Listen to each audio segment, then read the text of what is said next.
Welcome back to Books and Tea with Katie. I'm Katie, your host, and today we're reviewing a delightful cozy mystery called Barking Up the Wrong Tree by Joyce Farinella.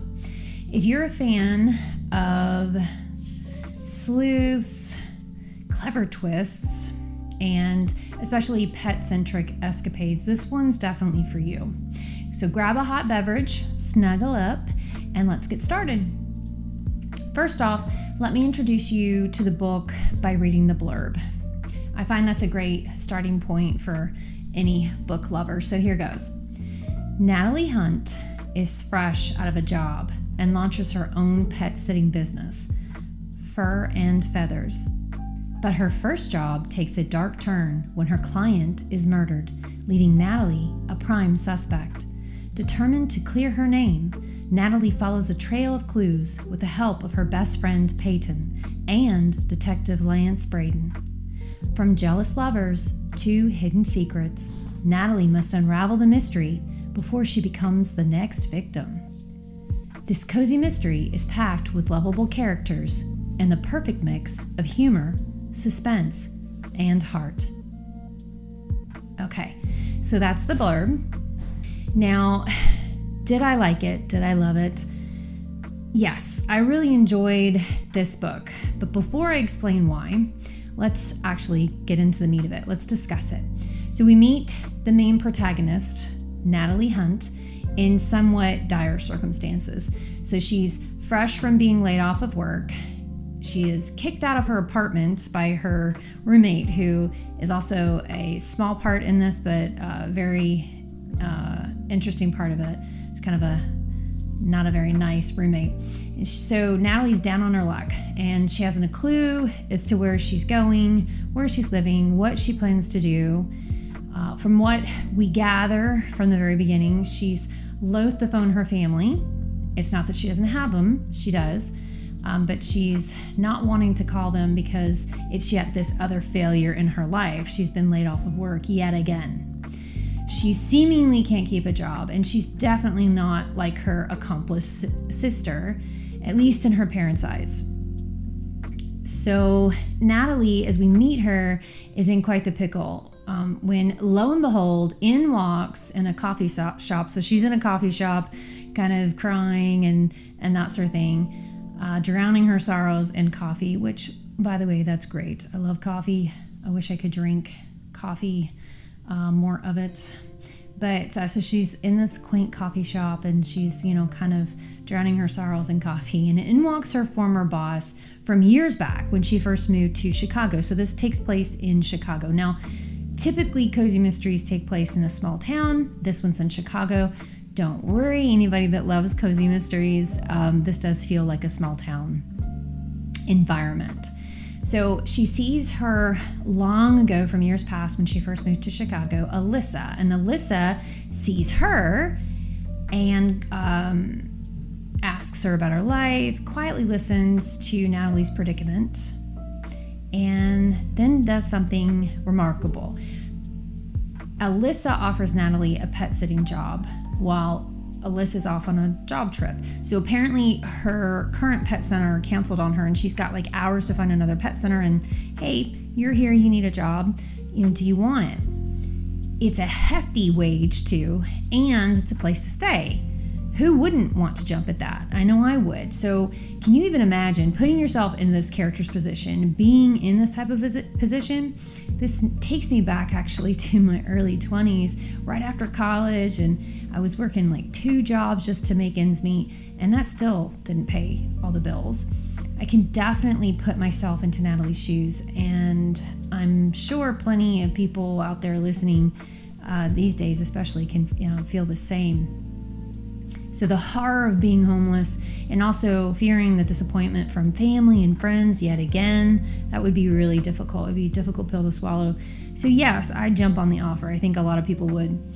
It would seem like a miracle, like it just fell out of the sky. Okay, so enough reminiscing, back to the book. So we've got Natalie working for her former boss, who we find out is an altruistic spirit, never letting a stray go without shelter, so to speak. And Natalie's feeling life then get a little bit brighter.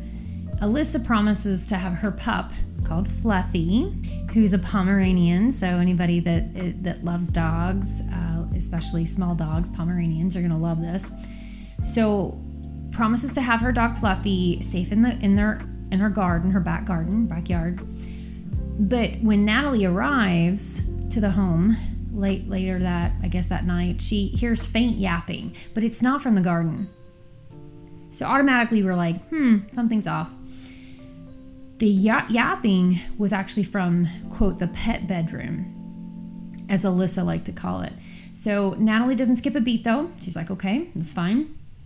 She gets Fluffy ready for a walk, and they walk for about 30 minutes, and then they head home. And she fixes dinner and is kind of settling in when Fussy the dog is like intently staring out the back sliding glass door windows. And so Natalie thinks, okay, well, maybe she just needs to go into the garden. Maybe she normally goes into the garden. So they go into the garden. The dog goes kind of missing, and she's like, where's the dog? The dog normally sticks by her side. And so she goes looking for the dog and finds the dog, but also her old boss, dead by the fire pit. Naturally, she scoops up Fluffy, the little Pomeranian, and dashes inside, locks all the doors, calls the cops. Okay, so now we've got the murder mystery. So this book gets into the murder very quickly, which a lot of cozy mystery fans love. But what draws our protagonist into this investigation?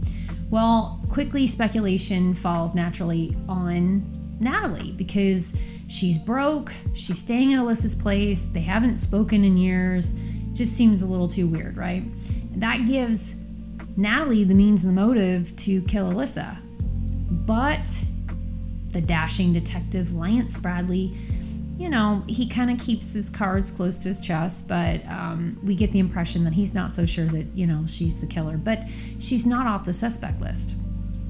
So, to clear her name, she's pulled into this investigation, and that's where the real fun happens. Okay, so as murder mysteries go, this one is great. We find out about not one, but two entanglements that Alyssa's gotten herself into. So it leads to question, is it a disgruntled lover that killed her? After all, her ex-husband isn't exactly this stellar stand-up guy, and I won't go into too many spoilers there. But is it him, or is it the irascible business partner who shows up unannounced in the home, somehow getting in, right? Demanding where Alyssa is and why Natalie is there. Who is she? And he's gruff, and he's rude, and he's alarming, to say the least. So there's number in this story. There's a number of different people that could definitely, and that look like they could have killed Alyssa. That was one thing that kept happening, and it's like showing up inside the home unannounced. That was one thing that happened quite a lot, and leaving a slight comical bent to the story. It seems that like everyone has a freaking key to this house. And it is kind of funny when you're reading it, you're like, again, another person. So it makes figuring out though the killer that much harder, because there are so many people that have access to this house. So much so that yes, you would logically think that eventually she gets the locks changed, and that's a whole other story. But people keep coming into this house, and so it's like, whoa, wait, how did so many people get keys and like the code to this house? So it is kind of funny. In the meantime, though, we've got Natalie figuring out her life. What happens now? Where does she go to live? Can she stay? Does she have to leave? Will she go to prison for a murder she knows she didn't commit? And what about that handsome detective? Did she get the feeling he was interested? I don't know, maybe. Natalie changes during the course of the book, and for the better, I have to say. She opens her own pet setting business throughout this mayhem, this chaos, with the help and encouragement of her good friend Peyton. And who doesn't need a good friend these days, right? That's something else that is explored in this book, friendship. Without friends, we're all kind of helplessly floating in the wind. We're unanchored. With Peyton's help, Natalie becomes grounded, and that's something I enjoy reading. Peyton also is kind of the voice of reason, even though our heroine has quite the stubborn streak and one that could get her killed. She's brash, emboldened. Natalie gets herself into quite the predicaments, multiple, but with Peyton's oversight and with her help, it keeps this book from becoming all too over the top, and it just adds just the right mix of risk and reward that we like to see. So it's well balanced. Another theme explored in this book is love. If you're into that, this is great. It is a subplot from love triangles, the money mess of divorce, right? And burgeoning romance. This book's got it. It's a great subplot that keeps pages flipping, and at least for me. I enjoy cozy mysteries with that romance subplot, and it's not explicit, it's not spicy, so this makes it a welcome addition to a cozy mystery.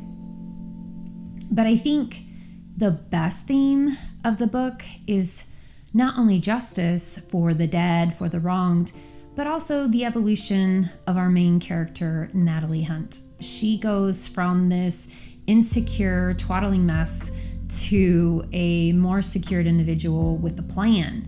And gosh, I love plans. I love planning. If I could have a planner for each month, it'd be great. I would, really, honestly.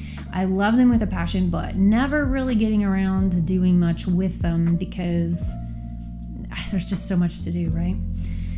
Anyway, Natalie's evolvement into this more secured individual, albeit without losing her unique stubbornness and curiosity, makes her well-liked. It's what I like most about this book. And good news, too, because there are more books on the horizon. I don't think that's really spoiling anything because the author has them listed. Joyce Farinella, the author, did a fantastic job creating well-rounded characters in this book and a tightly woven plot. Oh, and the twist at the end is a super nice surprise too. And looking back, you can see the clues peppered throughout. They're there all along. Something I really admire in a mystery writer. All in all, Barking Up the Wrong Tree is a classic cozy mystery. So there's no explicit content, no foul language, no like sex scenes or anything like that. And even the murder happens off screen, making it a perfect pick for anyone seeking a light yet engaging read. The only deviation though from this cozy genre that everybody loves is that it takes place in Chicago, but never fear, it does feel like this small town environment. So no worries there. Although it does leave me wondering what the connection is to Chicago for the author. Authors tend to pick places based off their own interests, life experiences, etc. And so it's got me curious. Also, this is a dog-centric cozy mystery.